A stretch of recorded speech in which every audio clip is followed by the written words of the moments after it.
Salut, petite vidéo pour te montrer un trade que j'ai pris. Donc c'est un trade que j'ai pris il y a un moment. Je l'ai pris sur l'AUD USD, donc c'est la paire dollar australien face au dollar américain.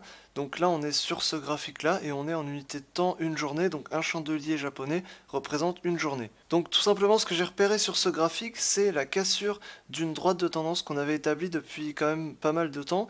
Donc cette droite de tendance ici, donc on prend les trois points là et on a une droite de tendance et on a cassé cette droite de tendance à partir de là. Et donc quand on a cassé cette droite de tendance, moi je pensais fortement qu'on aurait un potentiel pullback. Donc du coup j'ai attendu que le cours revienne sur cette droite de tendance pour pouvoir prendre une position.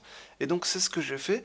Et pour m'aider, j'ai tracé une deuxième droite de tendance. Cette deuxième droite de tendance, je l'ai tracée avec les trois sommets qu'on a juste ici. Donc je l'avais déjà dessiné auparavant puisqu'on avait les trois sommets ici. Et en fait, j'ai tout simplement attendu que le cours revienne sur la droite de tendance qu'on avait cassée, plus la droite de tendance qui était déjà établie depuis quelques temps. Et donc du coup, j'ai attendu que le cours revienne ici. Et une fois que le cours est revenu ici, j'ai pris une position à la vente. Et comme j'avais un stop loss très serré, du coup c'est une position qu'on peut prendre avec plus de volume. Et donc du coup c'est les opportunités qui sont vraiment les plus intéressantes. Et ensuite le cours est parti vraiment dans la direction souhaitée. Donc le cours est parti à la baisse. Donc c'est exactement ce que j'avais prévu. Donc du coup ma position a fini en profit.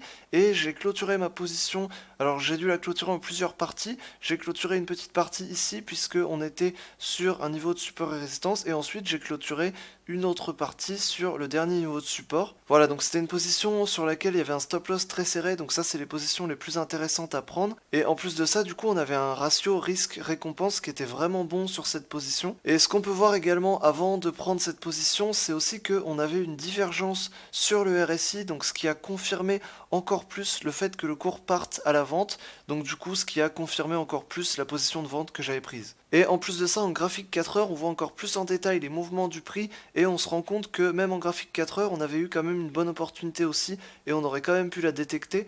Donc du coup, ça, c'est exactement et typiquement le genre d'opportunité que je prends avec la stratégie que j'utilise. Et ça, c'est le genre d'opportunité qu'il faut savoir détecter. Donc pour ça, il faut avoir une bonne stratégie et il faut savoir faire des analyses techniques pour pouvoir bien détecter les opportunités, que ce soit les opportunités d'achat ou de vente. En l'occurrence, ici, c'était une opportunité de vente. Et donc du coup, les opportunités comme ça, avec des très bons ratios, c'est des opportunités qu'il ne faut surtout pas rater. Et donc du coup, c'est vraiment des opportunités qui sont très bonnes à prendre. Voilà, donc du coup, c'est un exemple de trade qui est vraiment sympa à prendre. Là, vraiment, l'opportunité était vraiment claire et bien définie. On avait plusieurs signaux qui nous disaient qu'on avait vraiment une bonne opportunité. Voilà, donc c'était juste une petite vidéo pour te montrer un trade que j'ai pris. Et si tu veux en savoir plus et connaître la stratégie que j'utilise pour prendre ces trades, je t'invite à t'inscrire à la liste email privée. Donc je te mets le lien dans la description, c'est entièrement gratuit et je t'enverrai plein de conseils pour bien réussir en trading. Voilà, et donc sur ce, je te dis à la prochaine dans une autre vidéo. Salut!